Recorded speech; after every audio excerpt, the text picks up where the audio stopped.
Good evening, everybody. Welcome to the council meeting for April 26, 2022. I'd like to call the meeting to order at 5:01 p.m. Adoption of the agenda. Resolve the council adopt the agenda as amended with the additions of the following items.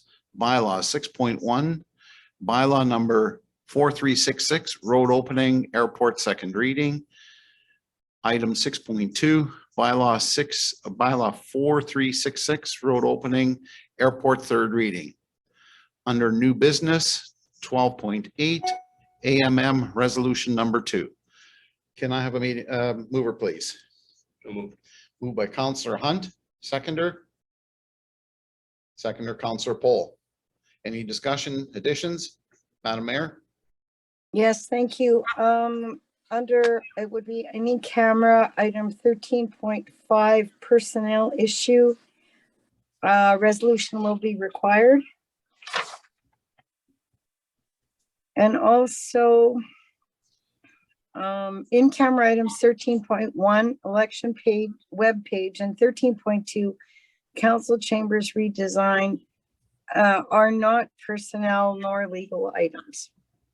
I know it was stated it's preliminary discussion, but the Municipal Services Department had a concern with preliminary discussions. They still have to follow in-camera rules. Those discussions could jeopardize what the municipality's ability to move forward. So we will leave those in camera for the time being until we deem that they're no longer going to do anything for the municipality. Anything further, Kristen? Deputy Mayor Hobie, you had your hand up. Yes, I have an announcement to add, please. You can either have it an announcement or you can have it under new business, whatever you prefer. Okay, well, we'll do it here right away. As soon as we're finished adopting the agenda, that's where the announcements are, and then you can go ahead if you wish. Anything further? Hearing and seeing none, all in favor? Those opposed? As carried. Okay, announcements. Deputy Mayor Hobie.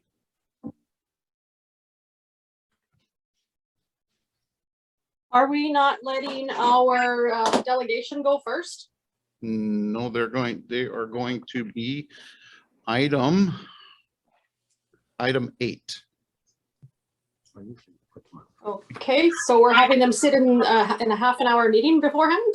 That's scheduled at 5. Pardon? They're scheduled at 5.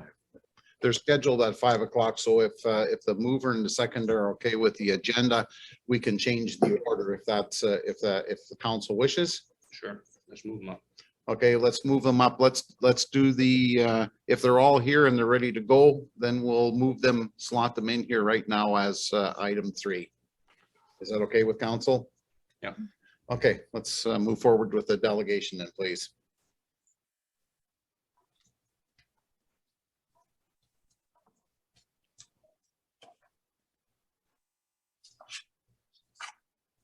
Red River.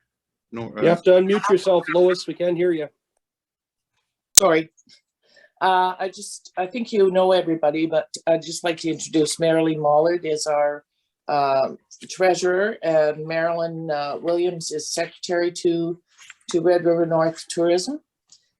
So there's just a few things we wanted to make you aware of, and you all received our annual report for the year, which was presented at our AGM. And but there's a few things we need to bring you up to speed on. First of all, we've been very busy over the last 2 years. We've been able to continue on. The Regional Heritage Committee will start with the 3 booklets of the self-guided driving guides are ready for printing. And letters to those who have bought ads are going out shortly. The rectory is going up on Driftscape, which is the tourism app. And that I'm just waiting for Teresa to get back with that. We do have to be very careful that we aren't duplicating submissions to Driftscape. What they call a point of interest is what the rectory will be, and that's $100 a year. Tours will cost $300 per year. So the Regional Heritage Committee has done the driving tour. So, there's no point in us putting any of that tour up on Driftscape.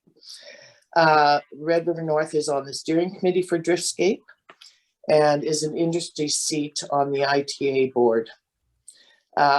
Yesterday, we received notice that the ITA AGM was canceled for Thursday. We're not sure what that's going on there. We also are in the planning stages for this year's garden and art tour.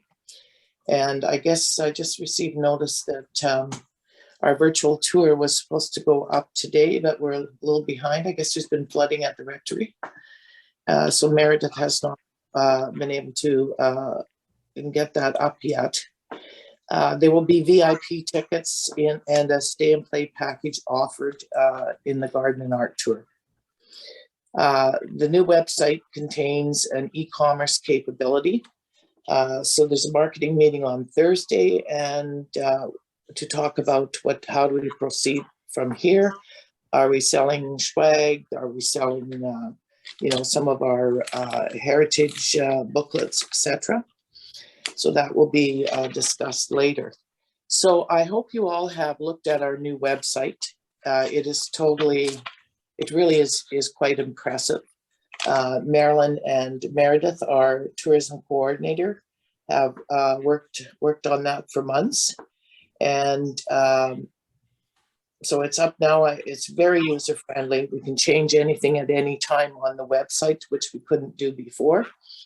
And if you have any questions about the website, I would ask you to ask your questions of Marilyn because she's very familiar with it.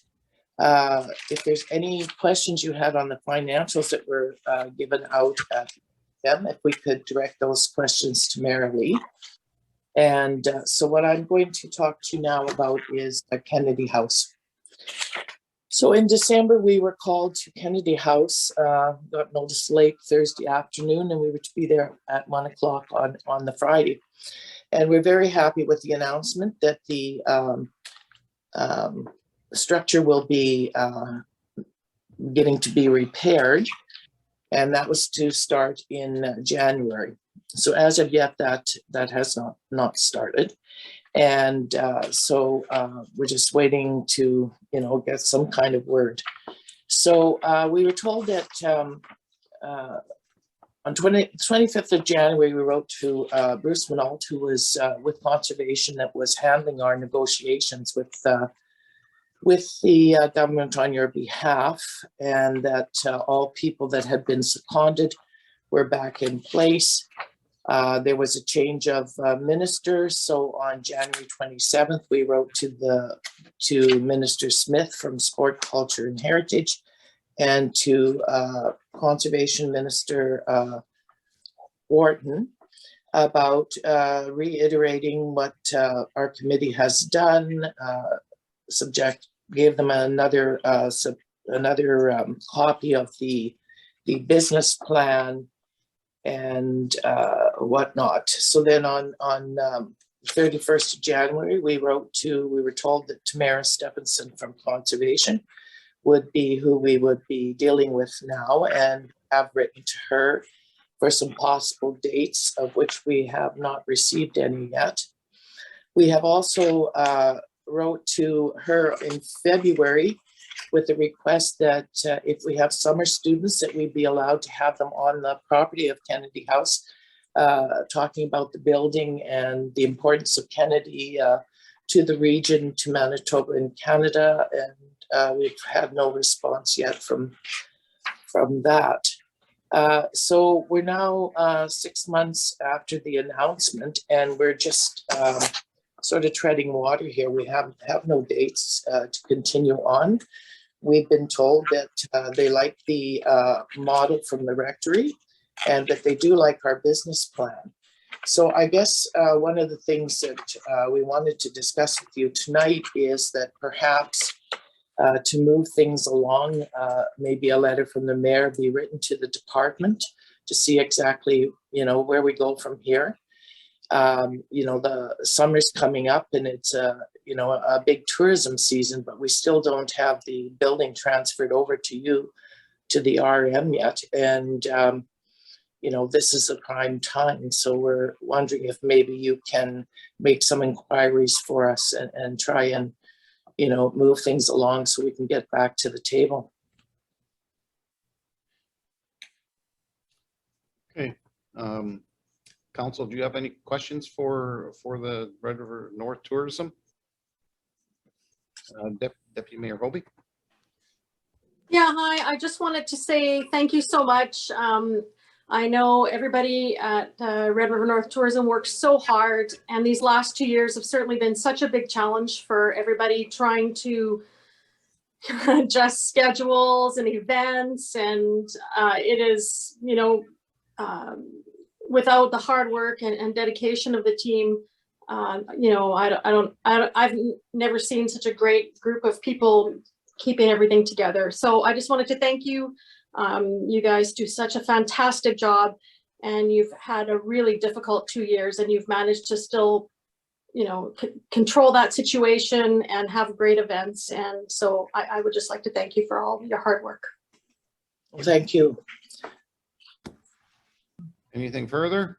Any questions or Madam Mayor? Yes, thank you. Great presentation. I also was at your AGM. Excellent work. Excellent all the way around. Thank you. The person I was advised to contact about Captain Kennedy is Tamara Stephenson. I believe she's in Gimli. So I could give her a quick phone call or something just to get the status on where the funding is. Because that's an awful long time. And you're right, tourism season is right amongst, just around the corner. So I'll be doing that. I'll contact her tomorrow. Okay, thank you. That's who we have been meeting with. Bruce Minault is not on that project anymore, I don't believe. And it's Tamara that we've been having to deal with. Okay, thank you. Thank you. If I could just add, we were busy, even though we had a lot of smoke and we had a drought and other things, and we had a pandemic, we weren't able to do our garden and art tour the last 2 years. Marilee Mollard, our treasurer, has led a team of people, volunteers, and created a video, a virtual garden and art tour, and it has just been posted or is about to be posted online. And I would encourage you to go and spend an hour watching, almost an hour, watching some of the lovely gardens in and around the region. We are very careful to include gardens from all 3 municipalities in the tour, and this year's tour is already in the planning works, and it will be launched, will be underway in July. So. Okay, thank you. Deputy Mayor Hobie?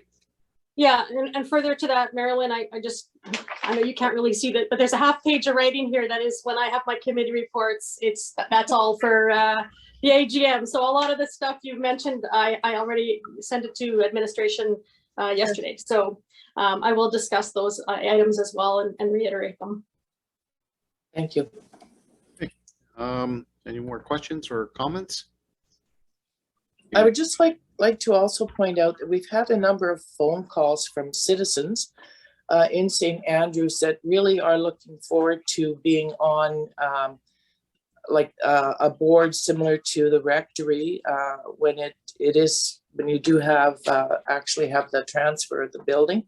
And a lot of them have all kinds of huge experience, which would be a great asset.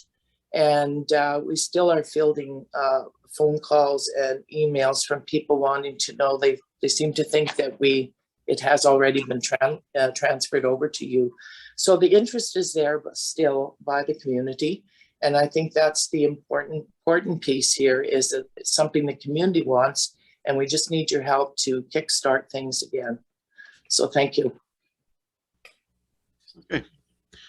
Anybody want any last closing comments?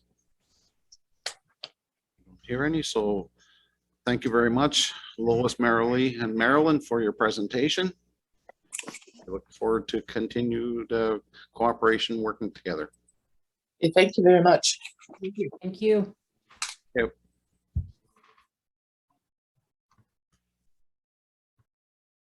Okay, we'll jump back into the regular order here. We had finished adoption of the agenda, so now we'll move to item 3, announcements. Deputy Mayor Hobie. Yes. Before I get started, I'd like to discuss something. I would like to discuss the fact that 7 days before this council meeting, I advised administration that I would like to add to the agenda an announcement regarding Mayor Sewell and her being chosen to attend the 66th session of the Commission of Status of Women hosted by UN Women, the United Nations entity dedicated to gender equality and the empowerment of women. To note, this was only the second or third time in my 3.5 years as a council person I've asked to add something to the agenda before it was written. Imagine my surprise when last Friday I was advised that the chair would rather not add it ahead of time, but I could add it to the agenda before the council meeting started. Therefore, making it unavailable for residents to see on the official agenda before this meeting takes place. I question administration as to why this was not permitted, as it was in no way of a controversial topic. And while he could not answer, it was clear in my reply to him why this decision was made. So because of that, I have a few points to make.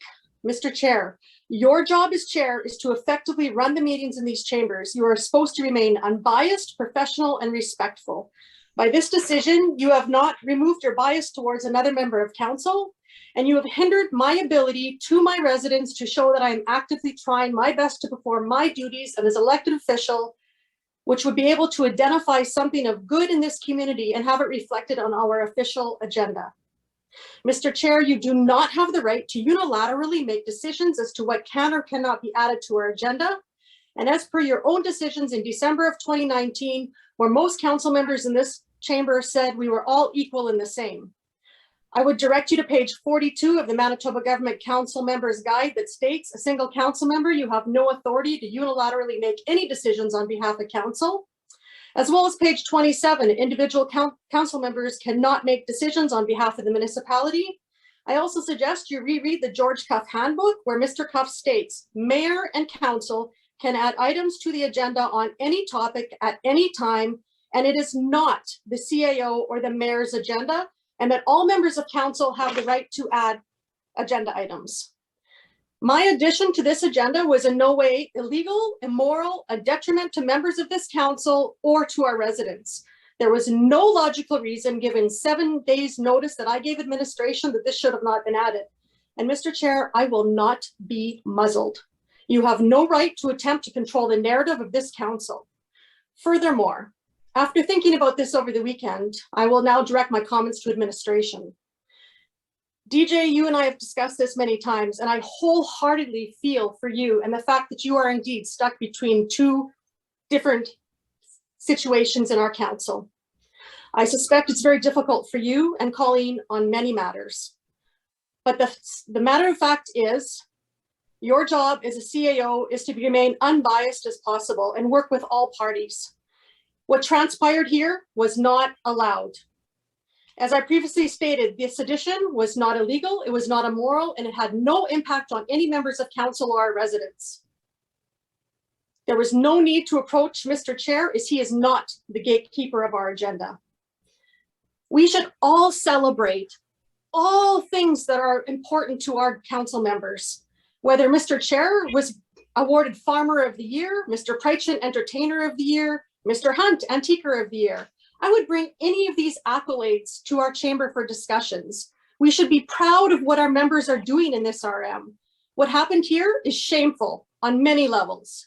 And in the future, when I ask something to be added to the agenda, unless it's illegal or immoral, I expect it to be added, and I will not permit this again.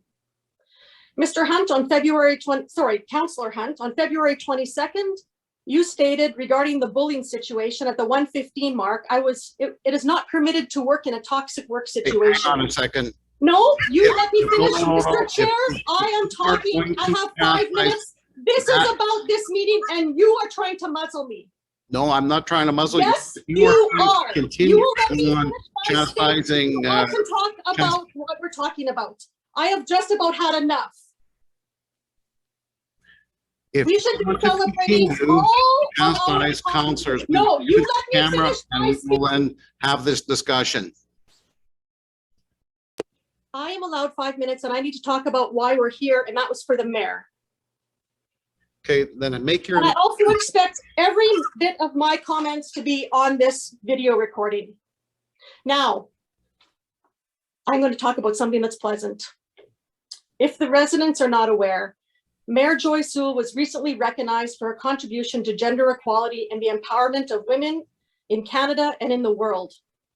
Mayor Sewell was chosen as not only one of 20 women in Canada who were able to attend the 66th session of the Commission of Status of Women hosted by UN Women, the United Nations entity dedicated to gender equality and the empowerment of women. There was also a recent article about the mayor in our community newspaper, and I had the opportunity to ask her about her sessions, and it sounded like an incredible experience, and I'm very proud of her, and that she had the opportunity to speak to women from all over the world. I would like to congratulate Mayor Sewell, and I hope you are able to frame these articles and hang them in your home to remember this as a moment of positive and wonderful experience that it was for you. And I hope the residents realize how exciting this was for you and our municipality. And I would like to congratulate you again, Mayor Sewell. This was an amazing thing. It's too bad it wasn't able to be on the official agenda, but know now that the residents, if they did not know about it, they will now. Thank you. Thank you, Deputy Mayor Helby. This is quite unexpected, and I must tell all of council, it was the experience of a lifetime. It was unbelievable to speak to women across the world in civil society meetings and respectful workplaces. It was just truly an honor that I will never forget. Thank you, Deputy Mayor Helby. are we done? Let's move on. Adoption of the minutes, draft April 12th, 2020 council meeting minutes. Resolve the council adopt the April 12th, 2020 council meeting minutes as presented. Can I have a mover, please? Moved by Councillor Pohl, seconded by Councillor Prychun. Any errors or omissions? Madam Mayor. Yes, thank you. On item 6.1, approval of accounts, I had abstained. But I think with my severe internet issues last week, that was missed. Item 14.2, the Buckingham report. I asked my statement that I read out in council be included on the minutes and put on the record, but I see it's not. So I'll send my typed copy to administration for addition. And it was also noted that investigation report was to be published on the website, but I can't locate it. So I don't know if it is there somewhere or not, but I can't find it. Thanks. Okay, any other errors or omissions? Hearing and seeing none, all in favor? That is carried. Thank you very much. Brings us to item 5, council reports. Councillor Prychun. Thanks, John. Not much to report on my behalf. The last report was January 25th to March 21st. So today's report is March 22nd to April 26th. Only thing that has been added to here, March 29th, obviously we had a budget meeting at the RM. April 6th, there was an RRPD meeting, which basically was to discuss the new location and On March 30th, as we just discussed, I was at the Red River Tourism AGM. We reviewed the minutes, the financial reports. There was a small video presentation on the 2021 video garden and art tour, because that's how it was presented. It was supposed to be on last week, but as Lois had mentioned, it's for some reason it's not available yet. But if you have an opportunity, it's a fantastic video and you should watch it. 65% or more of the participants in the various tourism locales in the region are from outside of the region. So these are really strong economic drivers for our community. We should be proud of this and promoting this. Things like Holiday Alley, which still took place in 2021, they just had to revamp it for COVID rules and regulations. Homes for the Holidays was suspended through 19 and 20, and it will be suspended this year. There's just not enough time. Their plan is to carry it into 2023. The Garden Art Tour, again, though it was suspended in 2020 and 2021, their plan is to bring it back this year. Other items, the 55 plus games, which were postponed as well. They are taking place in 2022, but they are much more limited scope, and a lot of them will be like outside activities, golf and lawn activities and stuff like that. They RRNT, as you probably, if you had a chance to look through that, the document that I sent Colleen to send everybody, it really is focusing on the fishing, the boating, trails, sport. As they just discussed today, there's continuing to advocate for Captain Kennedy House. As she discussed, there's still decisions with the province after the announcement that was made in December. Yeah, and the rest was, you know, that's like a condensed version of that. I think it was about a 6-page report. So it's a great report. It's got some fantastic information in there, pictures, everything else. If you have an opportunity, check it out. Thank you. Thank you, Deputy Mayor Holby. Anybody have any questions for her? Hearing and seeing none. Councillor Poll. On February 23rd, I had a personnel investigation meeting. Also on the 23rd, I had the RMC St. Andrews Recreation Master Plan Visioning Workshop. On March 9th, airport board meeting. And on March 29th, the RMC St. Andrews budget meeting. And I apologize for my voice. I'm a little under the weather. Okay, thank you, Councillor Poll. Any questions? Hearing and seeing none, we'll move on. Councillor Garvey. Thank you, Mr. Chair. Not a lot to report this go round. March 31st, I attended the Interlake Eastern Regional Health Authority's briefing for elected officials. That briefing was mostly with regards to staffing shortages throughout the region. It was more of a heads up. April 4th to 7th, I attended the Swan Northern Lights Conference in Banff. There's a report coming, I think, to our next COW meeting on that. And that is all I have to report. Thank you, Councillor Garvey. Any questions from anybody? Let's move on then. Councillor Hunt. Thank you, Mr. Chair. On March 25th, attended a John Q meeting. March 29th, attended a Floodway Authority meeting, which I'm the St. Andrews rep for. Again, April 4th to 7th, attended the SWANA conference also, which is Solid Waste Association of North America. And yes, there will be a combined report coming from the 4 people that attended it, from Mr. Holwick, our environmental utilities manager. A couple of things just of point to talk about. One of the major changes going to be happening is it's called EPR, which is Extended Producer Responsibility. The first one they're going to be attacking is our by Clean Farms, which is our pesticide waste containers. So basically what that is you know, they're ensuring that the packaging, the products and packaging, you know, from the producers is returned to them, you know, and properly managed for end of cycle life. So this will be a game changer, starting with, you know, because where is it going to stop? It could start with mattresses, couches. You know, it takes the it's going to be a game changer for us, the municipality, because it takes the onus off of the municipality, you know, to dispose of all this waste or to recycle it properly, which we have started doing with our mattress program. The other thing that you know, is going to coincide with our solid waste master plan, and hopefully we can get a little bit of information out at our open house, which I think is June the 9th. You know, there was a couple of things there that were neat to see in person. Was the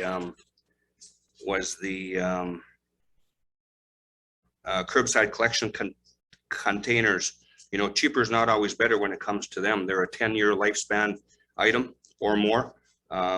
You know, when you're talking $10, $15 a piece on a couple of thousand, if they're going to last many years longer, so cheaper is not always better. And you can see the two of them side by side there.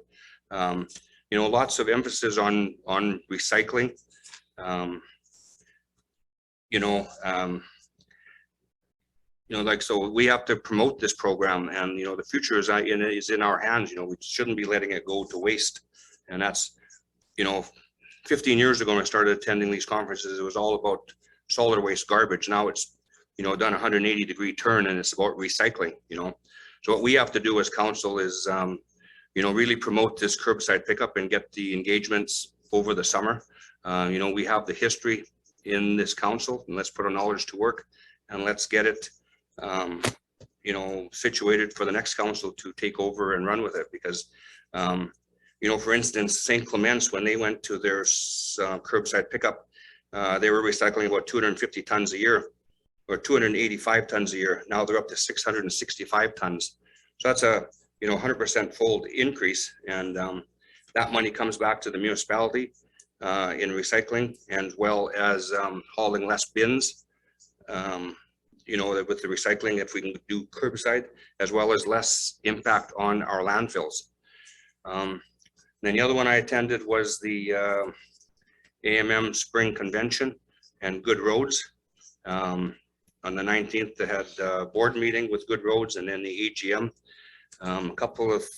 There was a workshop on Tuesday morning that was from John Stefanik and Jennifer Hudson from Thompson, Swett and Dorfman. The education workshop called Drawing the Line, very good workshop. Lots of good points come out of it. We should talk about it at our next committee of the whole meeting, to talk about some of the points that come out of there that'll help us enhance our meetings. There was also one other good seminar, conference or breakout session at the Swan. I forgot to mention. It was how to navigate the negativity on social media, and it talks about how to respond and how to respond to. There was a matrix on how to respond to positive stuff and not to respond to negative things, and also to respond to misinformation, to correct that information. And then there was many breakout sessions also. Like I say, a hard conference to attend. There was 4 breakout sessions with 3 presentations at each session. So that's 12 breakout sessions to try to attend. But some of them they did run 2 encore presentations, so that was good to miss. But that's why there was a few of us here to also take in those events. So I believe that's all I have right now. Okay, thank you, Councillor Hunt. Any questions? Councillor Prychun. Yeah, thanks, Laurie. I couldn't attend the thing, but I have a family member who's on council in Alberta who attended the SWANA thing, and we were chatting about that on the weekend about the costs for recycling. And I know you and I had looked into that before, prior to DJ even coming, and I think the cost for this RM was almost $200,000 a year is what it costs us to recycle in our RM, right? So to hear that St. Clements is having that type of growth, that's a good thing. It's diverting from our landfills, and the curbside thing that we looked into 2.5 years ago is right on point. And I did get to review some of the information that he attended at SWANA sent me, and it's good to hear. I wish I could have been there, but thanks for the information. Yeah, like our waste audit is going to confirm some of them numbers too, because the haulers we have now, don't do a separate of recycling and solid waste. So, and like I say, if we're not recycling, we're throwing it all away. And these are all buzzwords that come out at these conferences. So, like I say, we can't afford to let it go to waste. So, because there's money in the recycling, and that's what we pay that 2 cents a levy on a can and plastic bottles and that kind of stuff. And if that's not recuperated and weighed, that money's, the province is just keeping it rather than coming back to us, which is why I say I don't have a problem in subsidizing curbside pickup, because there again, the savings alone in the recycling that is going to landfill, just in St. Clements, would pay for the bins, and they're a 10-year life cycle. $75,000 would pay for the bins, and so like I say, it's not a problem to subsidize it, because we're subsidizing it now and hauling bins of recycling, and for what we're getting back, it is costing us money. So let's continue on accelerating this our solid waste master plan, and get the engagement sessions over the summer, and maybe start at our open house, and let's get it in place for next summer for the next council to pick up and run with it, because I think it'll be positive. Okay, thanks you. Thank you, Councillor Hunt. You did go to AMM? Yeah, I had mentioned that. Oh, Yeah, you mentioned it? yeah, Okay. yeah, I mentioned AMM, yeah. Okay, any further questions for Councillor Hunt? If not, Madam Mayor. Thank you. March 30th, I attended the Red River North Tourism AGM. April 19th, I attended the education workshop dealing with harassment of elected officials and municipal staff put on by Thompson, Dorfman, Sweatman. I'm glad we do have to have discussion about this at the next committee of the whole. Just quick notes. Deviating from rules is not fair to anyone. Respect to residents, council and staff is key and works both ways. Accountability, transparency is a must. Councils need to consider setting out rules in black and white regarding Facebook communications, what is expected. This does not have to be done by bylaw, but an official resolution. It's more official if done by resolution. Respectful workplace policies are meant to be followed. I attended the Mayor Reeve and CAO's meeting in the afternoon. Dennis Volklove gave a breakdown of AMM insurance program. Brad Sloop, these are all executive on the AMM, spoke on Bill 34. I'd ask council and residents, you can go to the FAQ page on the Municipal Affairs website to see everything that's been done so far. It was recommended that the RMs write letters to the minister with concerns on Bill 34, but we've already done that, I believe, twice already. Chris Ewan, VP of AMM, gave the budget 22 report. The provincial budget maintains municipal operating and public safety grant funding at 2016 levels. There's been a 7-year freeze, does not recognize inflationary increases and puts greater financial and administrative pressures on municipalities. The Building Sustainable Communities program more than doubled from 10 million to 25 million. Green Team increased from 5 million to 9 million. There was a 26% increase to Water Services Board from 15.8 million to 20 million. 2.4 billion in strategic infrastructure between 2022 and 2024. The school tax EPT rebate will total 37.5%, up 25% from last year. In 2023, the province is committed to a 50% rebate. Department of Justice gave a presentation on the Police Services Act review. They are following Alberta's policing standards. Later on in the agenda, I'd ask Colleen to put on a resolution about grow ops increasing in residential areas. That was a concern. There will be a template on bylaws on the MMAA website regarding cost of incivility. Personalities should not be at the table. The next day was the opening ceremonies. Presentation by Legacy Bows on council decorum. The only bad part, and I'm sure Councillors Hunt and Prychun found the same thing, the acoustics are just terrible in the building. So the AMM is putting a lot of the presentations that were in that building on their website. I also attended the liability risk management session, recreation programs and outside users of facilities. The last day was the women's breakfast, encouraging more women to run in the election. Premier Stephenson and Minister Eileen Clark were present. I attended the abuse policy and protocol session. Now, this was an introduction and is an addition to the existing harassment policies we need in place. There's going to be more info on this separate abuse policy coming forward from the AMM. This was just a preview of what's to come. I attended the immigration to Manitoba, explaining the process and the changes being made for the crisis in Ukraine. I also attended an information session on workplace investigations and whistleblower hotlines. MNP gave examples of fraud and situations which occur in municipalities that they have investigated. It was a very informative session. And that's all I have to report. Thank you. Thank you, Madam Mayor. Any questions for the mayor? Councillor Hunt. In regards to the presentation I heard from a couple of council or mayors. There was a presentation from Justice there and the CSO program in relationship to bylaws. What was that discussion about? Well, Justice is working together with different departments. They're following the Alberta example. Just a minute, I have more notes. I didn't type, I could have typed the book up on this. They're continuing to work. Basically, they still are going to be promoting the CSO because the RCMP is going to be getting very expensive.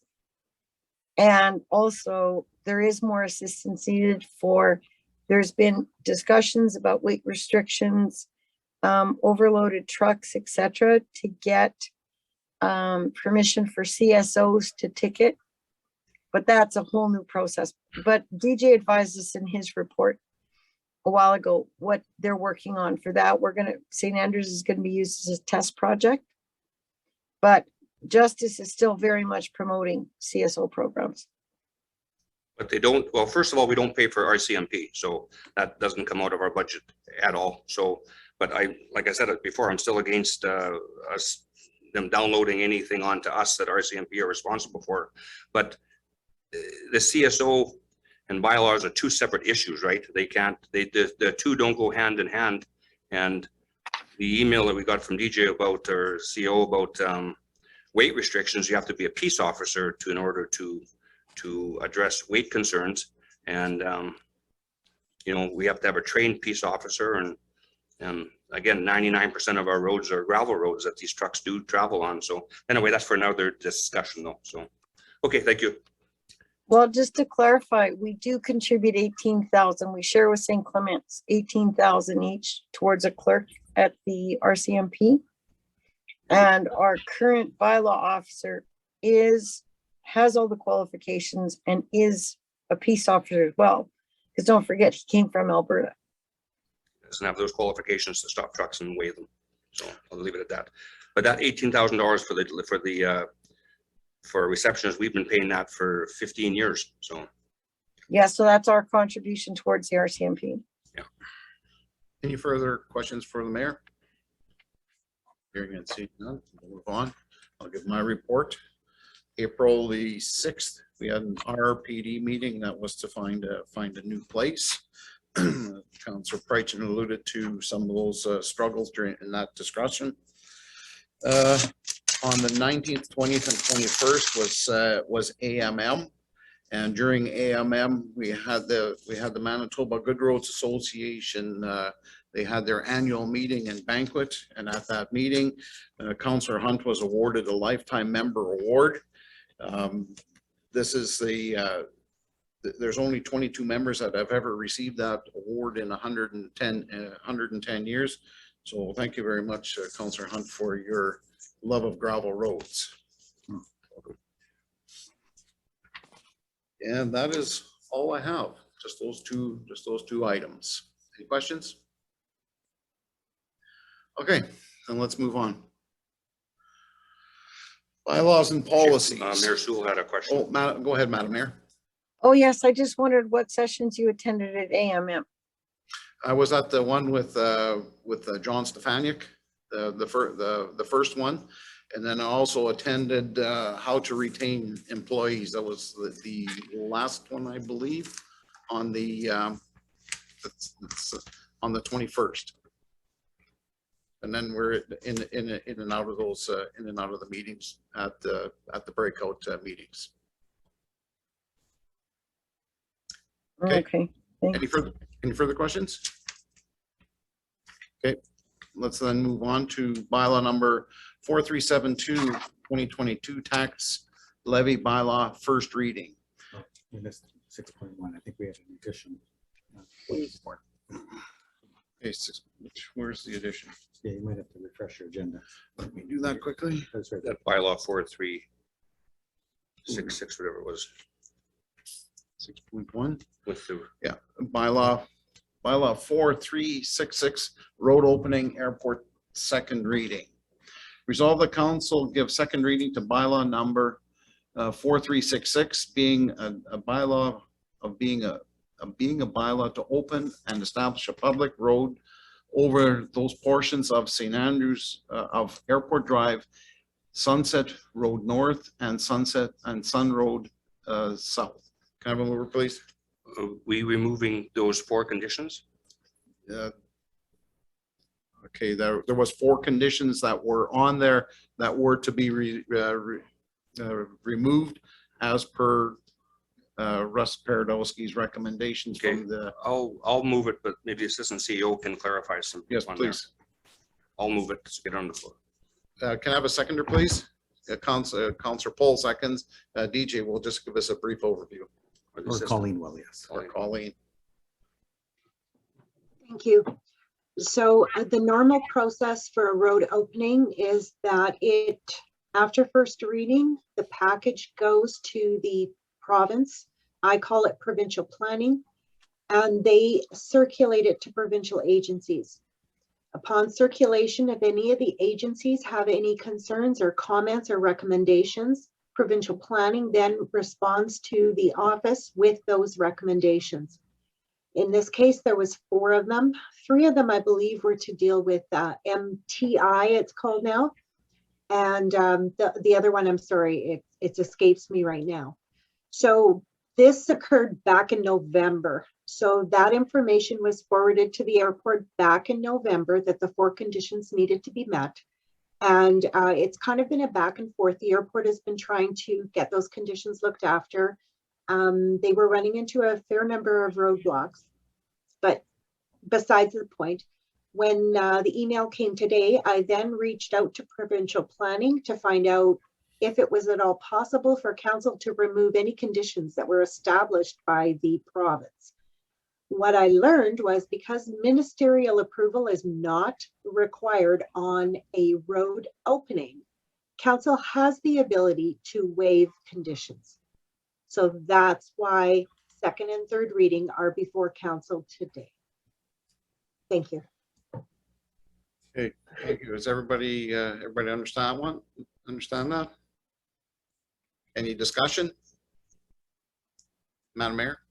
Oh, sorry, Colleen, say that again. So what were the 4 conditions? Or does that matter at this point? I don't have them right in front of me. I apologize. I can open them up and send them, or give me a couple minutes. I'm going to mute myself and I'll go dig out the report. Okay, thanks, because I think we should have full information before we vote on a bylaw. Okay, one moment, please. Let's just leave this bylaw moved and seconded, and Colleen will find out the answers for us, and then we can, well, we have to wait for 3rd reading to do that too. Do we want to move on to tax bylaw levy 1st reading in the meantime? Okay. Bylaw number 4372-2022, tax levy bylaw 1st reading. Resolve the council give 1st reading to bylaw number 4372 being the 2022 tax bylaw as presented. Can I have a mover, please? Moved by Councillor Paul, seconded by Councillor Hunt. Any discussion? Madam Mayor? Yes, I would request, I believe the deadline was May 2nd, that the public can see this. I would request another quick budget discussion meeting to be held this week to update council on final changes. And also, I don't know if it's my computer, but we're missing pages 9 and 14 in our package. So if we could get those ahead of time, please. Okay, so you would like another just a short budget meeting this week?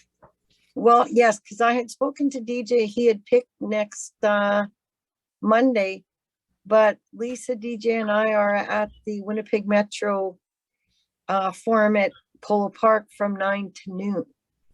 And so it'll have, with council, if it's going to be a lunch hour meeting, it would have to be this Thursday or Friday. Yeah, I think that's possible. Okay, so we probably should do that to have a meeting, a quick meeting here, just if there's any outstanding issues. But in the meantime, we can give first reading to the tax levy bylaw. Oh, yes, we have to get it on the table. Yeah. Yeah. Okay, we have a mover and a seconder for that. Any further discussion? Hearing and seeing none, all in favor? That is carried. Colleen, have you got the information for us? 1 more minute, she says. 1 more minute.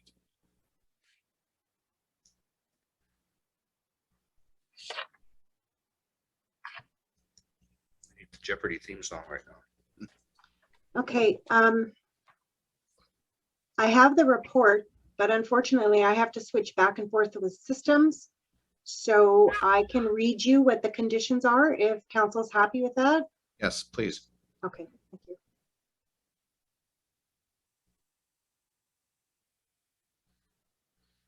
The developer contract a qualified archaeological consultant to conduct a heritage resources impact assessment. That particular one, the department waived the condition because the lots were already created. So that condition was waived, and I did receive evidence of that. The owner is required to obtain a permit from Manitoba Infrastructure for the proposed public roads within the controlled area of the St. Andrews Airport Access Road. That one, the airport board was dealing with the provincial departments on. Number 3, provide written confirmation from Manitoba Infrastructure that either drainage is not an issue or that the applicant has adequately addressed any potential drainage issues, including any potential impacts the proposed service road may have on the highway drainage system. Again, that particular, there was drainage studies done way back when when the lots were first created. So at that time, I believe it was Warren Borgford had approved the drainage plan. Since then, we all know times change, requirements change. So that same report was provided by the airport to the new department, and they had questions. So that is where that is at right now. And Manitoba Infrastructure requires the developer to provide some preliminary traffic projections. So I don't know where that is at. So my understanding in speaking back and forth with Craig at the airport is that these matters had been dealt with originally when the subdivision went through. This did not follow the provincial, like the Planning Act, because the airport doesn't require that to happen. Why this has come forward is they need a legal road for the post office. So that's why there is a plan. We need a bylaw to open the road. Does council have any more questions? Okay, Colin, you had your hand up first, and then Madam Mayor. So, yeah, so like you're right, this is, post office needs this resolution, like this road's been in there for 3 years already, or going on 4 years. And those are just standard departmental conditions that they put on everybody, you know, probably not understanding that it is an airport, or that you don't need to put these conditions on a new road opening. So that's the only comment I have. So let's approve this and let the people get their mail. Okay, Madam Mayor. Yeah, so my question, Colleen, then is, how can we approve it? Like you said, times have changed. When it was original, if they need drainage, do we need to address that in the bylaw? The drainage issue you mentioned? If I And might, traffic study? Do we If I need that might. addressed in here? the bylaw is only for a road opening. It has nothing to do with the conditions. When I've always worked with road openings, you deal with the conditions and then it comes back to council. That's why council hasn't seen any of this, because I was working directly with the airport. What I learned today was that with road openings, because ministerial approval is not given, that the recommendations provided by the provincial departments are only a guideline. Council can consider them or they can waive them. So if council were to consider giving second and third reading to this bylaw, they have in fact waived the conditions. But please know that the condition number 1, the historic resources one, has been dealt with. And the drainage was originally dealt with when the lots were first created. Okay. And what year was that? That's another place I have to look. Okay. Yeah, I don't Perhaps have. Councillor Hunt knows. That would have been, well, they turned the airport over to us in 1999. Okay, Councillor Hunt, you had some information on this, did you not?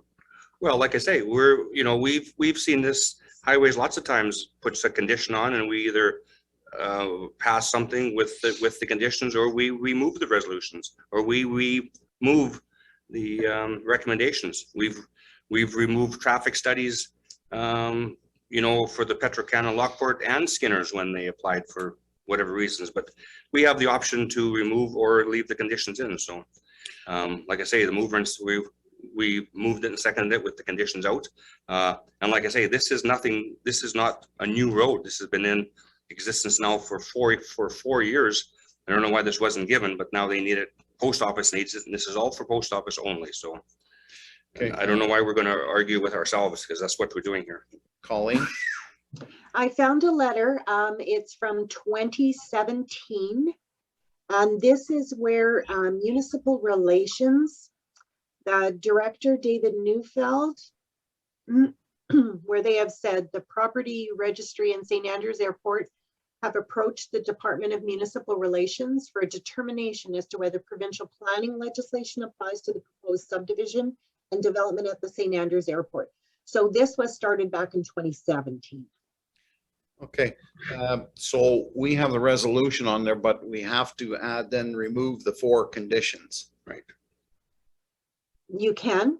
I don't think it's required, but you can, yes. But the resolution doesn't have the 4 conditions. The Okay, resolution okay. does not have the 4 Perfect. conditions. Leave it as is. Then. Okay, I'm fine with that as a mover. Okay. any further discussion? Well, Hearing, then I guess if conditions change, we can amend the bylaw at any time. I'm just not comfortable going forward. There's a last minute addition to the agenda. I just don't want the RM getting into position that we're approving something. What if they come back and say, well, you never, how could you pass the bylaw? You never complied with the conditions. There is no conditions. We're passing a bylaw with no conditions on it. yes, So Yeah, but Colleen just read out the conditions that MIT put on no, they were, about drainage and a traffic study. do you remember Skinner's when they applied for the variance? We removed that traffic study.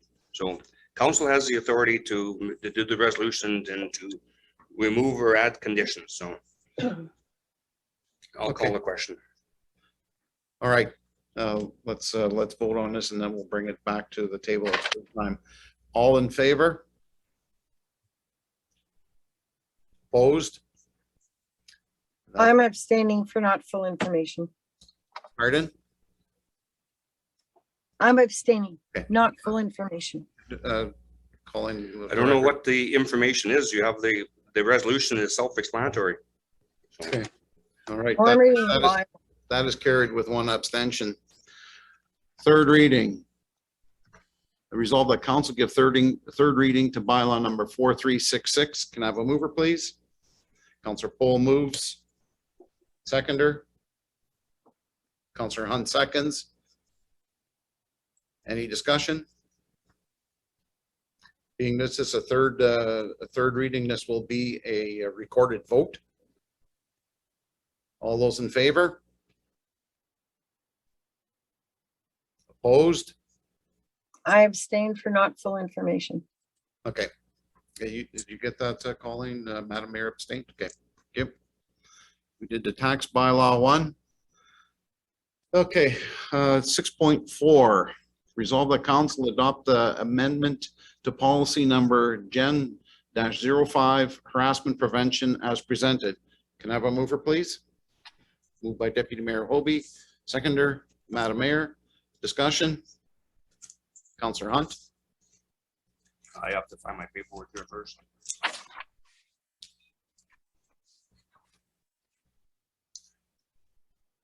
So who revised this policy? Like, we have someone revise this policy?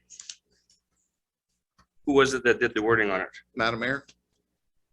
I worked on it. I followed the instruction of the compliance order. I was served by Workplace Health and Safety.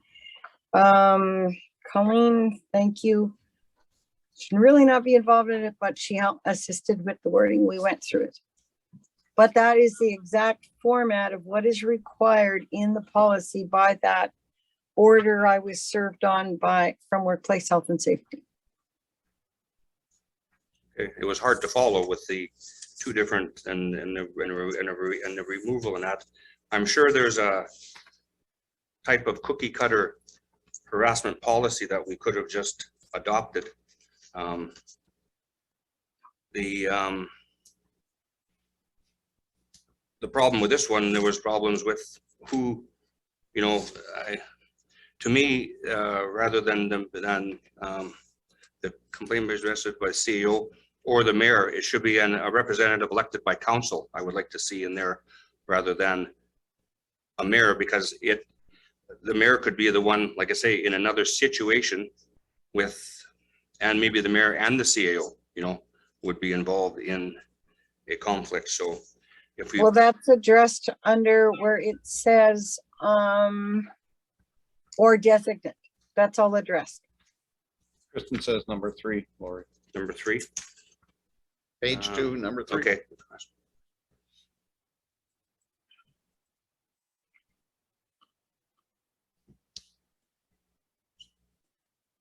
Yeah, okay. I would just like it to be elected by a member of council, be, you know, to be the point person, I guess, but okay. Well, I'm elected. Deputy Mayor Hobie? Well, that's what I was just gonna say. We're all elected, so we're all members of council. And it covers all of it, because if it's the CAO is the person that has the issue, then it goes to the mayor. If the mayor is the person that is the harasser, then it goes to the CAO. I guess there could be the odd case where both the mayor and the CAO are the harassers, and then we would have to, actually I think it actually does say a member of council.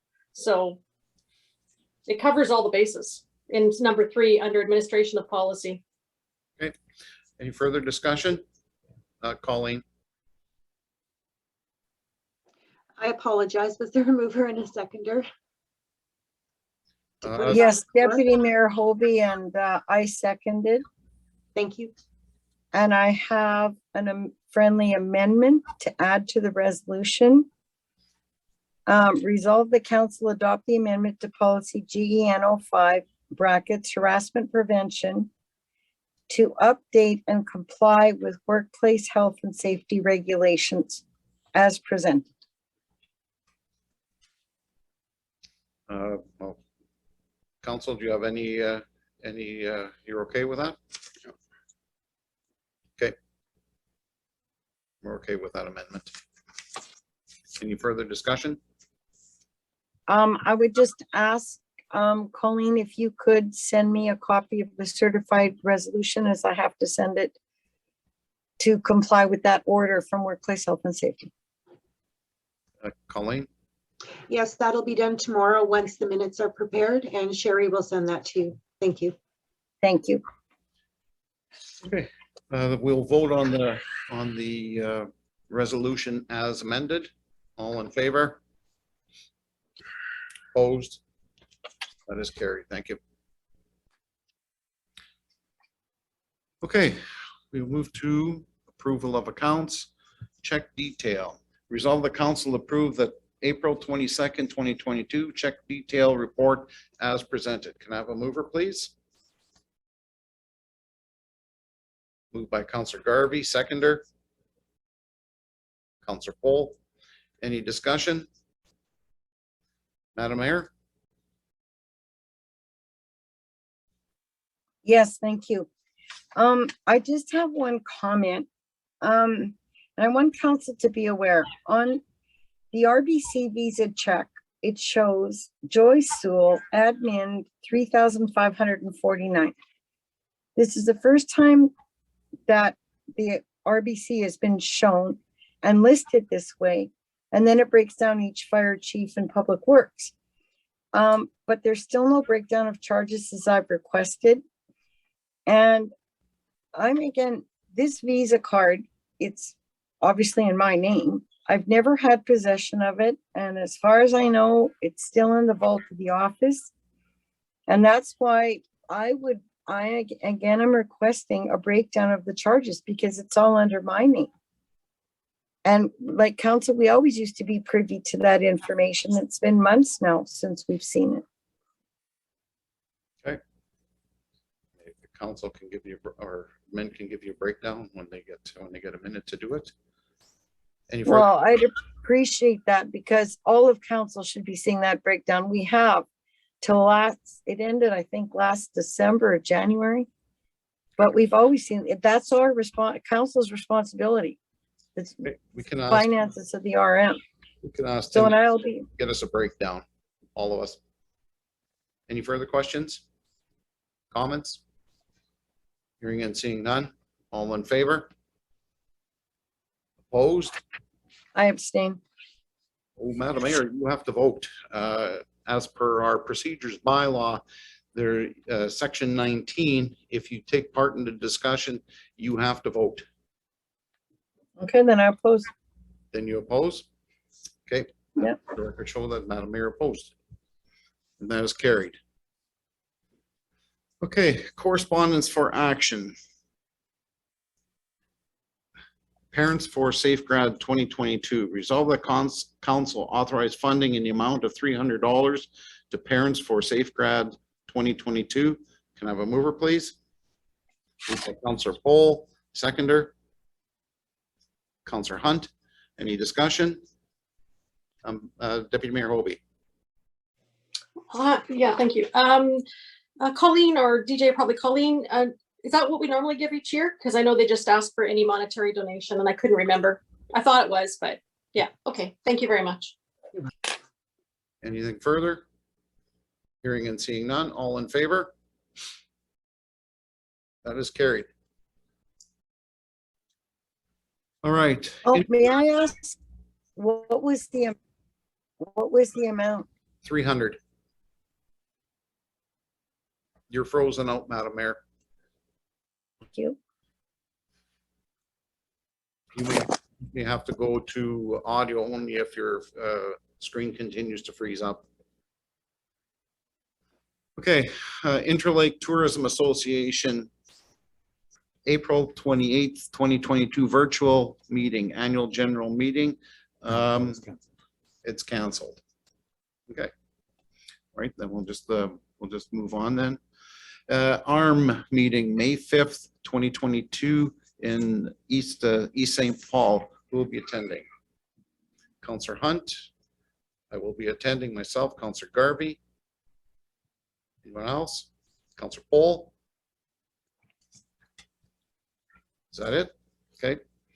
Resolve that Councillors Pohl, Prychun,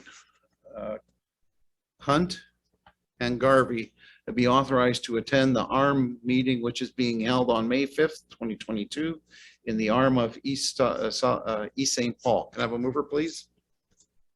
Moved by Councillor Garvey, seconder. Councillor Hunt. Discussion? All in favor? That is carried. St. Andrews Airport, Inc., June 8th, 2022 AGM in Petersfield. I believe all of the St. Andrews Airport would like all of council to go there. Councillor Pohl and Councillor Hunt. Is that the? It's usually the norm. Be Okay. appreciated. Okay.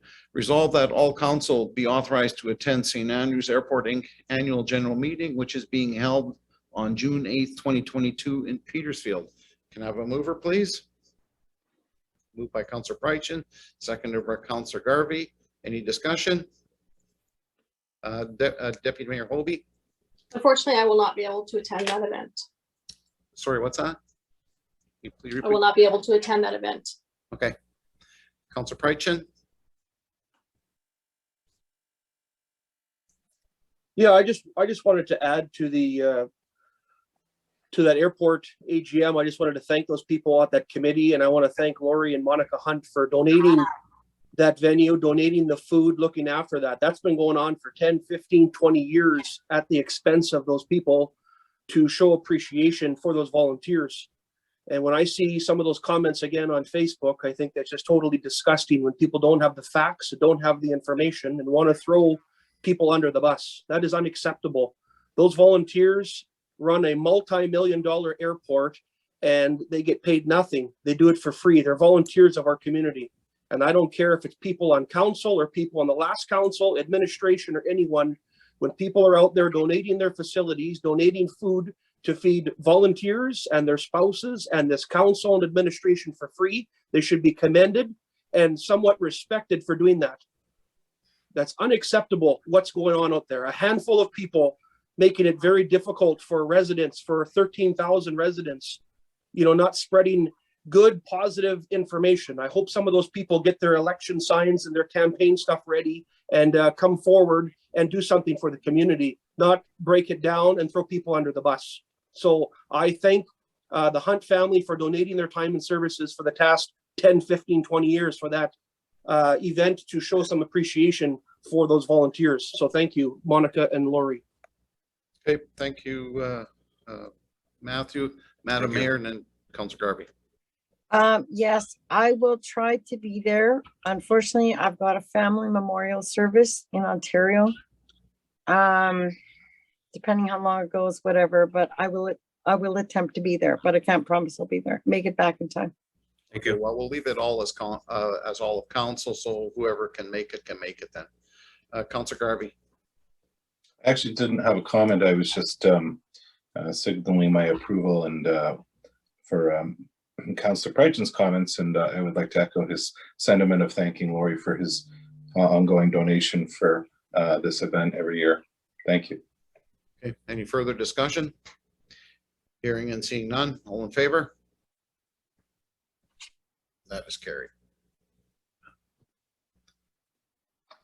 Okay, World Ocean Day Proclamation. Need a drink of water before I read this one. Whereas Wednesday, June 8th, 2022 is the 30th annual World Ocean Day, World Oceans Day in the United Nations Day for celebrating the role of the ocean in everyday life and inspiring action to protect it. And whereas countries around the world, including Canada as a predominant leader, have committed to protecting 30% of their ocean territory by 2030 in order to reserve natural loss in the ocean and safeguard at-risk marine life. And whereas the ocean is home to hundreds of animals of species at risk, vulnerable ecosystems, and is a crucial carbon sink shielding us from the worst of climate change. And whereas the ocean produces over half the world's oxygen and absorbs 50 times more carbon dioxide than the atmosphere, therefore protecting the ocean is in the interest of all of life on Earth and communities, both coastal and inland, as it is essential to our shared future.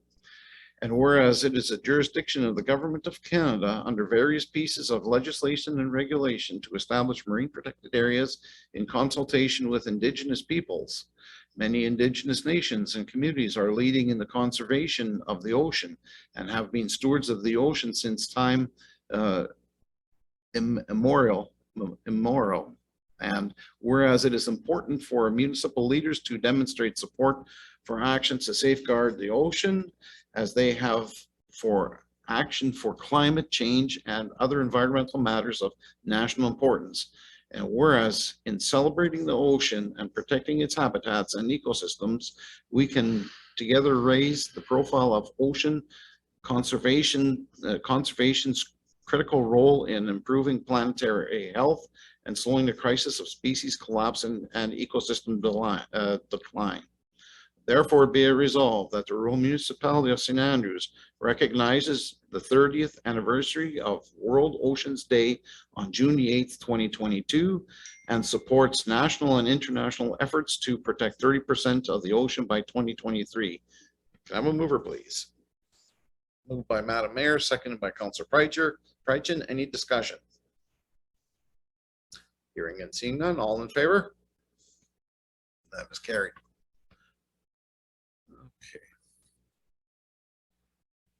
Okay. CPWA National Public Works Week, May 15th to 21st. Resolve the Council of the Rural Municipality of St. Andrews hereby support and proclaim of May 15th to 21st, 2022 as National Public Works Week. Can I have a mover, please? Moved by Councillor Hunt, seconded by Councillor Garvey. Any discussion? All in favor? That is carried. Correspondence for information. Gaffer's fundraiser dinner. There's we had an invitation to Gaffer's. Yeah. And Councillor Hunt, if you'd like to speak to it. Well, I believe we should support this. I see the first one was sold out.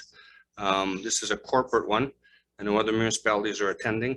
I think we should support it and hand the tickets out to maybe our fire department or our recreation. Let them attend. Like I said in an email, you know, our executive director for AMM, Dennis Volkov, spoke at the AMM conference about the need for support of the Ukraine. So I think this is another way of supporting. We have supported events in the past, MRI, palliative care, and I think this is another one that requires support and be a good event for support from the municipality, and hand the tickets out to some of our firemen or whoever. Get Teresa to. It's 8 tickets and it's $600. I think it's a well deserved fundraiser. I would support that. Deputy Mayor Hobie. Yeah, well, I have no issues with the fundraiser itself, and myself personally, I have donated to what's happening in Ukraine. I am a little concerned about worldly issues, and I think we need to be very careful because we are using taxpayer dollars, and who makes this decision if as of the news today, Moldova is now having issues. So it's not looking too good. So where do we draw the line, and who makes the decision on what worldly issues we are going to support from around the world? It's different when it's, and again, do not get me wrong, I've personally supported this and donated money to the Ukraine war myself, and I think it's absolutely terrible. But I also am very aware that we are using taxpayer dollars, and I feel that if people want to use their own money and go to the event, I don't have a problem with it. I'm just not sure where we draw the line and who makes the decisions on what worldly event we should and shouldn't support, because there's always wars going on. We had the Afghanistan situation last summer. So I think we need to be careful there. And I also would say that if any of our council members are attending, I'm going to assume that there would be no charge for their time, as this is a fundraising event. But I think we need to be very careful when we are talking about worldly events that are outside of the scope of our rural municipality.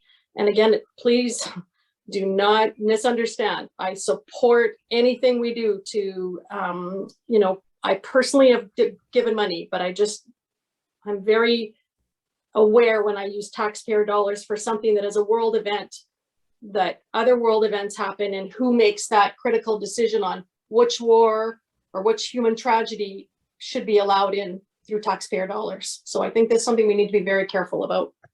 Councillor Hunt. I would move this. We purchase a table, and like anything else, we always take one thing at a time when it comes to us. So other ones, we cross our bridge when we get to it. Anyway, I would move this, that we purchase a table and get Teresa on it first thing in the morning to distribute the tickets to 8 people who would like to attend. Okay, I haven't got a resolution here yet, but if we're going to discuss this and spend taxpayer money, we should probably put a resolution on the table. Colleen, if you got something really quickly, you can write up, be it resolved that we have a table. Madam Mayor? Yes, I agree with a lot of the comments Deputy Mayor Hobie's made. I've personally donated to three groups that it's 100% is donated to the Ukraine.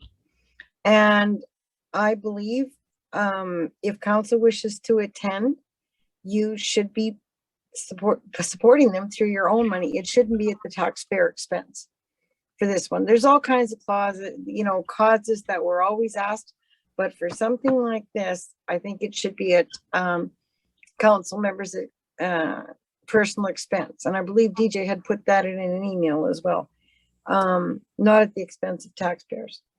I think Councillor Hunt was alluding to giving the tickets to the volunteer firemen or people that volunteer for us. No.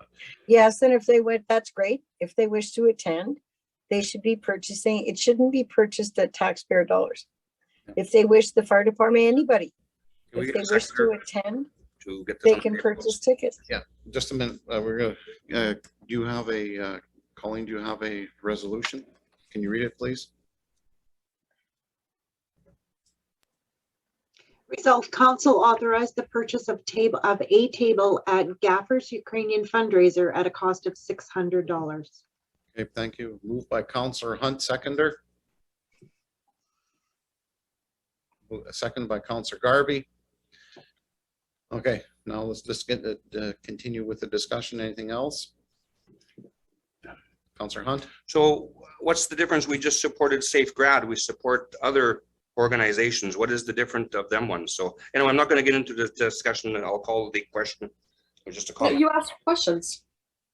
Okay, Deputy Mayor Hobie, I'll let you speak, and then Councillor Hunt is called. So the difference is Safe Grad takes effect in our municipality. So we're using taxpayers in our municipality.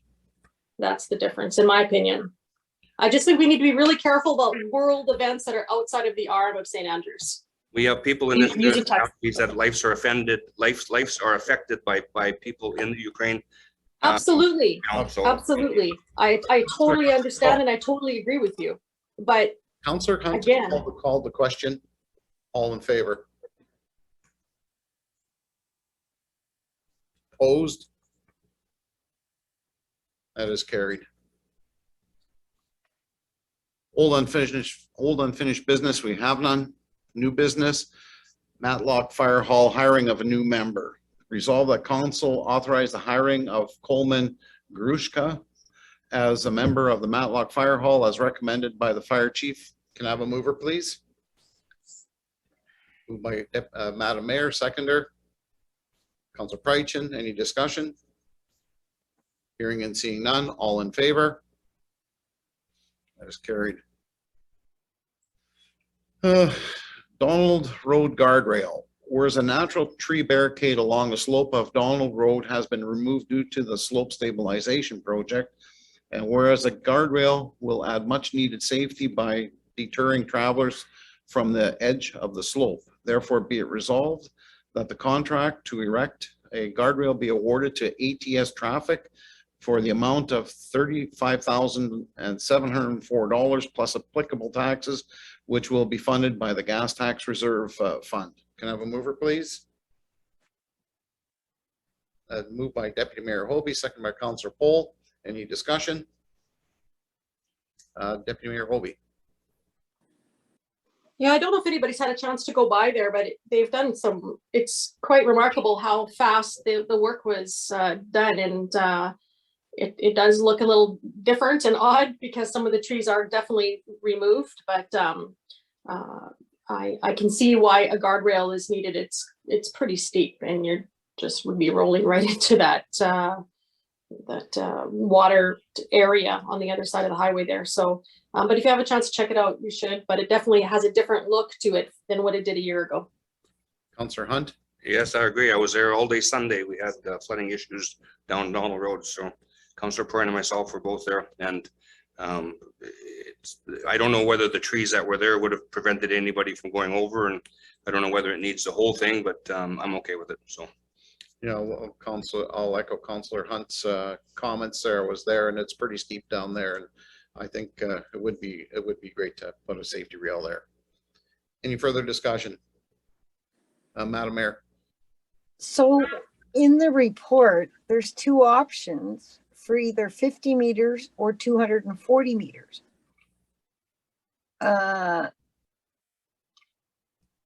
And we're going with the middle cost. ATS traffic, you read? Yeah, ATS traffic is a recommended choice. So are we having discussion? Are we going with 50 meters or 240 meters? 50 meters is 99,313 and 240 is 35,000. Councillor Hunt. Well, that was the recommendation in the decision paper, was to go with the 240 meters, I think it was, for whatever the 30 some odd $1,000, Yeah. and to be paid out of gas tax. That's a resolution we just voted on, or not voted on, but we just moved and seconded. Okay. Any further discussion? Hearing and seeing none, all in favor? That's carried. A decision paper, air compressor maintenance contract for lift stations. Whereas Air Unlimited Incorporated is the sole source supplier when it comes to maintaining Ingersoll Rand air compressors.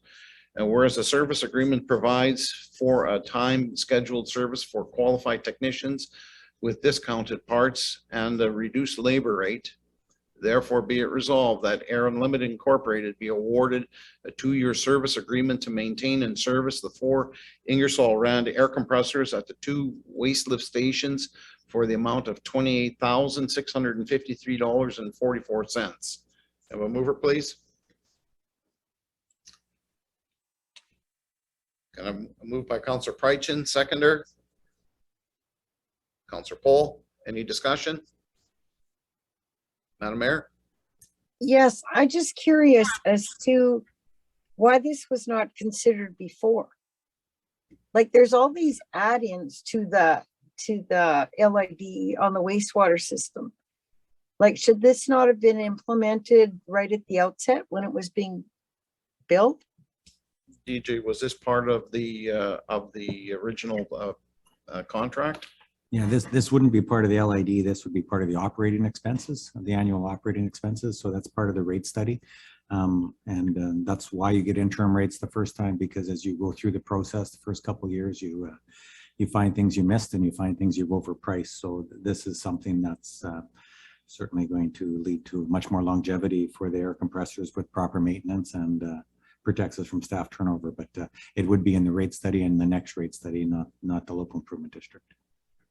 So was it in the last rate study, accounted for in the last rate study, or it'll be in the upcoming one? Well, there are general numbers in the last rate study, and this, I think, made up one of the general numbers, but I'm not certain. Like I say, we'll discover new things. That is why you set interim rates. Okay, thank you. Any further? Hearing and seeing none, all in favor? That's carried. Okay. Decision paper, subdivision number S212899, signing of development agreement. Whereas the developer is required to enter into a development agreement with the municipality as a condition for approval for subdivision number S212899, and whereas the development agreement has been prepared to include the items deemed necessary by the municipality. Now therefore be it resolved that the rural municipality of St. Andrews authorize signing of the development agreement with New Rosie Corporation upon payment of any development and administrative charges. Can I have a mover, please? Moved by Councillor Poll, seconder. So, Madam Mayor, discussion? Hearing and seeing none, all in favor? That is carried. All right. Decision paper, walking trails, phase 2, construction tender. Resolve that council of the Arm of St. Andrews award a contract to supply materials, equipment, labor necessary to construct phase 2 granular walking trails in the Arm of St. Andrews along the east side of PTH number 9 and from St. Andrews Road north to River Road as designed by Barnes and Duncans to the lowest bidder D&D Excavating and Hauling Limited at a cost of $260,114.88 plus applicable taxes. Can I move her, please? Moved by Councillor Garvey, seconder, Councillor Poll. Discussion. Councillor Hunt. How much was this through the grant for Trails Administration? Was it all of it? Yeah, pretty much fully covered because we contributed to the trails last year, but Okay. it certainly is within our budget. So this was all covered through grant money? Yeah. So, okay, thank you. Madam Mayor. Yes, Teresa, it was mentioned in the report 75,000 was for grant money, but we were advised we received, does this portion fall under the 500,000? DJ, that you advised we were, the grant we received? That's correct, yeah. Oh, okay, thanks. I think there may be some opportunities to extend this contract or perhaps once we go a little further down the process. We do have that $75,000 grant, and we do have another grant out there for the Building Sustainable Community Fund for another $75,000. So there is opportunities to look at this a little later in the spring as well. So those are over and above the 500,000? That's right, yes. Okay, thank you. Any further discussion? Hearing and seeing none, all in favor? Carried. Thank you. Okay. Decision paper, planning advisory proposal for new residential zones. Whereas council has identified the need for investigation and creation of new zones for the municipality to encourage growth and promote sustainable development standards. And whereas the federal funding directives along with regional and provincial policies identify and support initiatives to encourage diverse and affordable housing options. Now therefore be it resolved that the rural municipality of St. Andrews Council authorize approval of the planning advisory proposal submitted by Scatliff Miller Murray in the amount of $14,700 and authorize the cost to be funded from the gas tax reserve fund. Can I have a mover, please? Councillor Garvey moves. Seconder. Councillor Hunt seconds. Any discussion? Madam Mayor.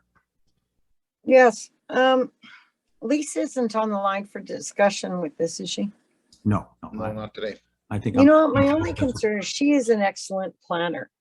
And I mean, we're paying a planner. She's doing an excellent job. And why are we always having to hire another consultant to carry out portions of her job, of the job she was hired to do? She wants to know why we're hiring Yeah. out.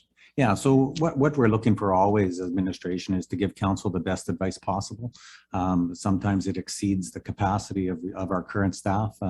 Lisa is not a senior planner by any stretch of the imagination, and these planning firms certainly not only are one senior planners, but multiples with experience in many municipalities. So the product we'll get will be much stronger than an individual product that we could produce.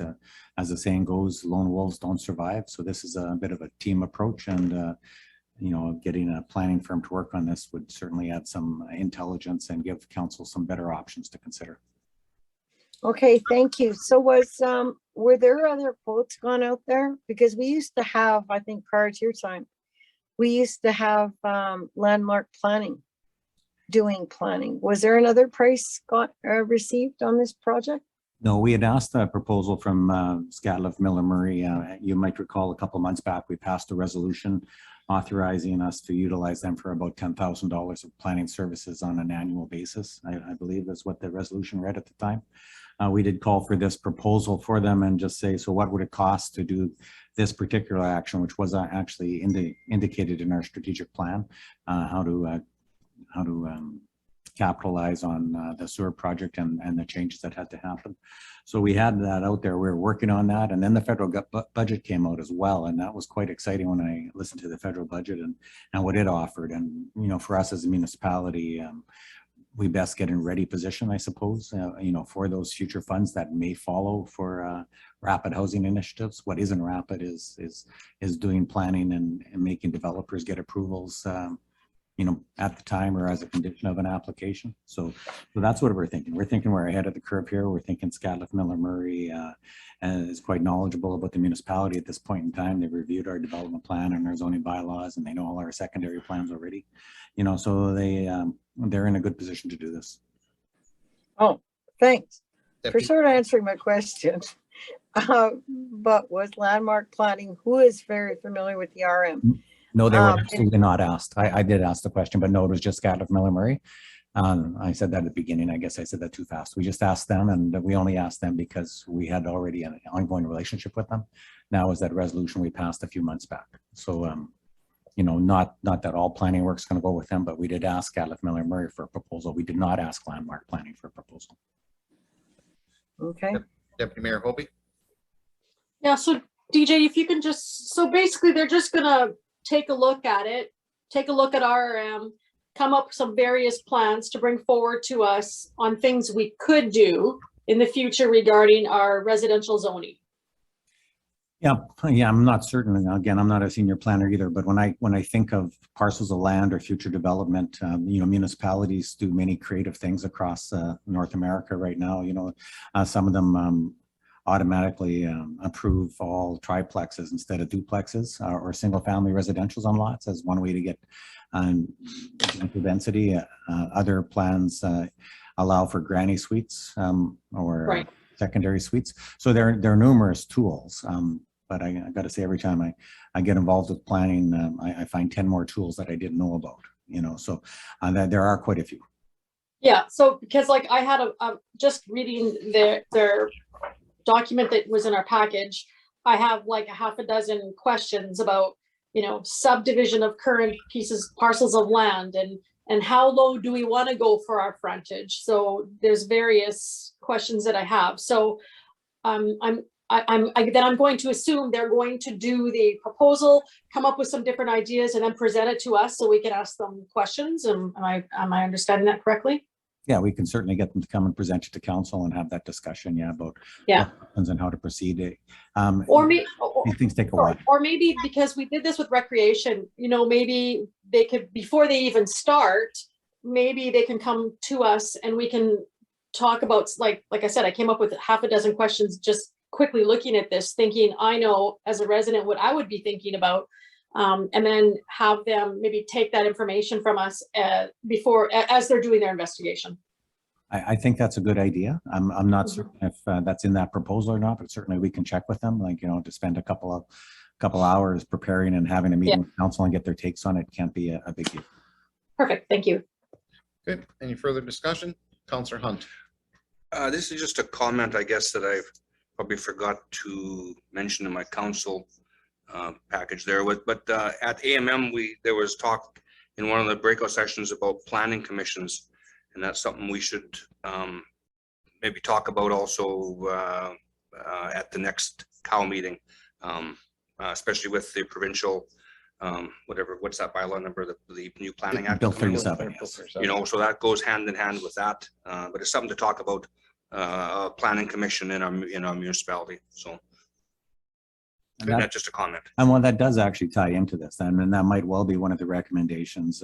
Developers don't like to be caught in political battles, and the Bill 37 certainly moves us to a much more policy-based approval process. So do we have experts or do we have elected officials approving that in the future? That'll be an interesting debate. Right. Okay. Anything further? Hearing and seeing none, all in favor? That was carried. Aye. Oh yes, Councillor Garvey, you are on audio only.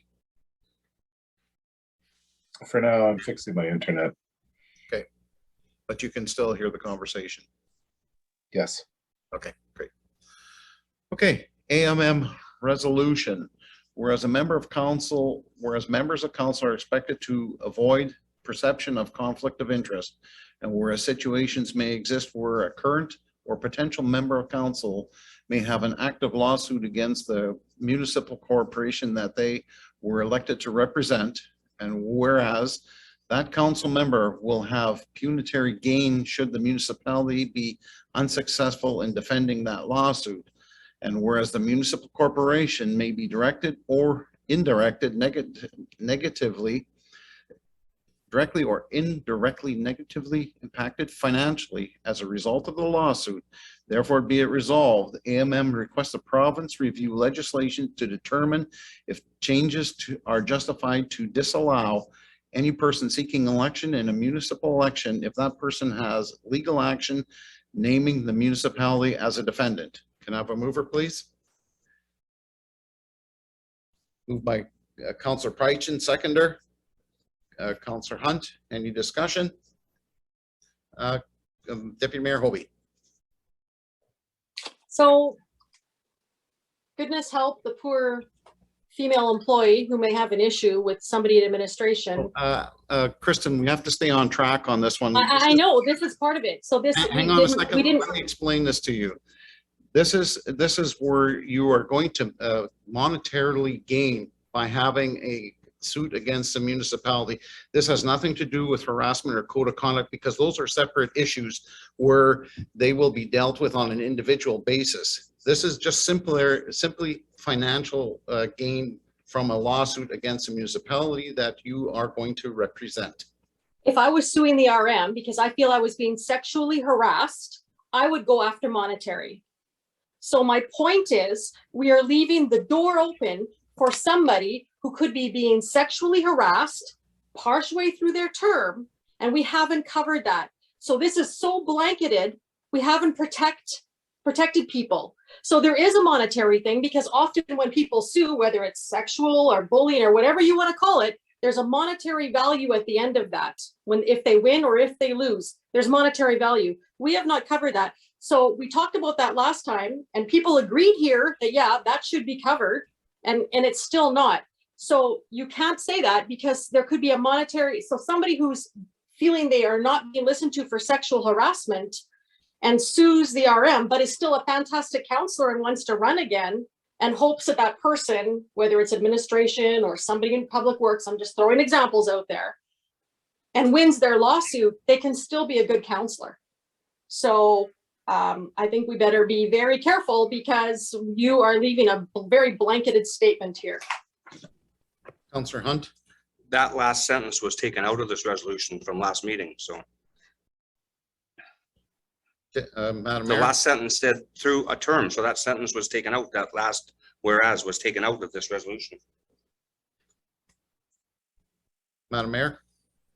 Yes, well now, in comment to Councillor Hunt's comment, you're wanting to just seek justification to disallow any person seeking election in a municipal election if that person has a legal action naming the municipality as a defendant.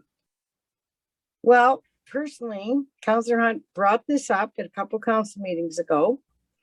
I personally take offense to this, because it's clearly directed at me personally. So not only were my mayor duties removed that were afforded to previous mayors in the RM and to every other mayor or head of council in the province, now this resolution is removing the constitutional rights for any resident to come forward to run to office. The last paragraph also states, therefore be it resolved, AMM requests the province. So this is directed at AMM, but we already received notification. This has to go direct to the province. AMM is not touching it. What am I, so I'm finding that, again, this is personally directed at me, and I'm asking for a recorded vote. Okay. Councillor Poll or Councillor Hunt first, and then I'll ask the rest of you guys to. Okay, I would say maybe take the word AMM out of the resolution then, because AMM did recommend we send it directly to the minister, to the province. So administration, is that Would that be fair to say? And we move the words AMM then? Colleen? What was suggested by AMM was that we send the resolution to them and they will forward it directly to the province. Okay. Versus we send it to AMM and it goes to June district and then to November, blah, blah, blah. Okay. That's what was suggested. It is corrected then. Councillor Poll?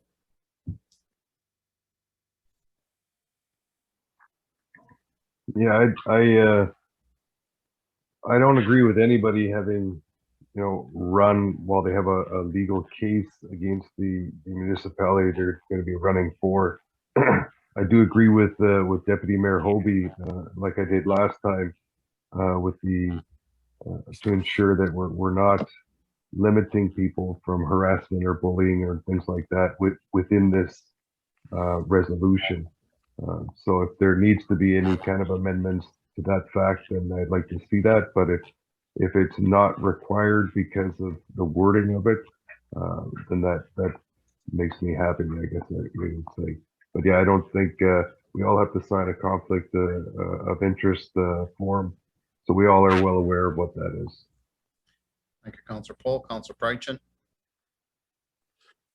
I think Daryl hit the nail on the head there. I agree. The stuff that was discussed last time from Kristen, some of that could be added on there. If it doesn't need to be added on there, first, according to administration, then so be it.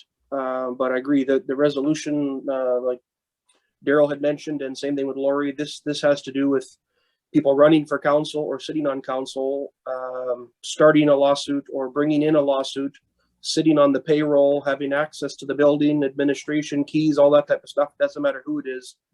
That's a major conflict and they should be not involved and they should remove themselves until that is dealt with, or they shouldn't be running for council and campaigning on that because they have a pending lawsuit. And there's a number of situations in the province. This is not just our situation in St. Andrews. There's other situations as well.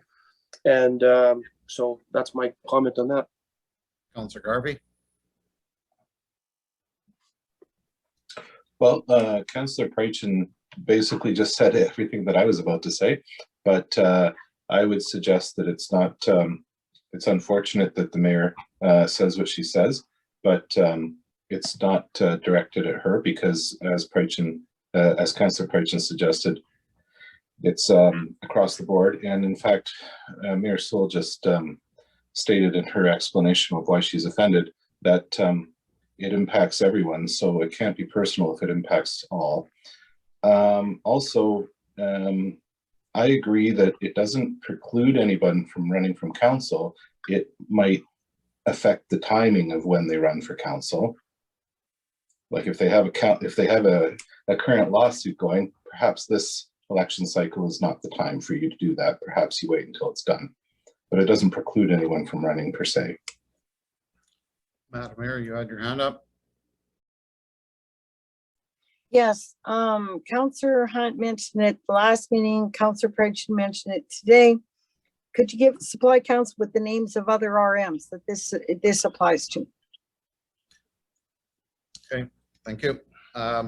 I think this resolution speaks for itself, and I agree with the resolution as it is brought forward. Yes, Madam Mayor. Yes, I've asked a question, Mr. Chair. What other Councillor Hunt mentioned 2 meetings ago, there's a lot of other RMs in this situation. Well, first, And now Councillor Prychun says it again. So I would like to know the names of who this applies to. What other RMs are in this situation? first of all, that was an in-camera meeting. So now you want to discuss stuff that was in, yes, it was. It was When we an discussed in-camera that last meeting, time, that yes. was an in-camera meeting. So now you No, want it wasn't.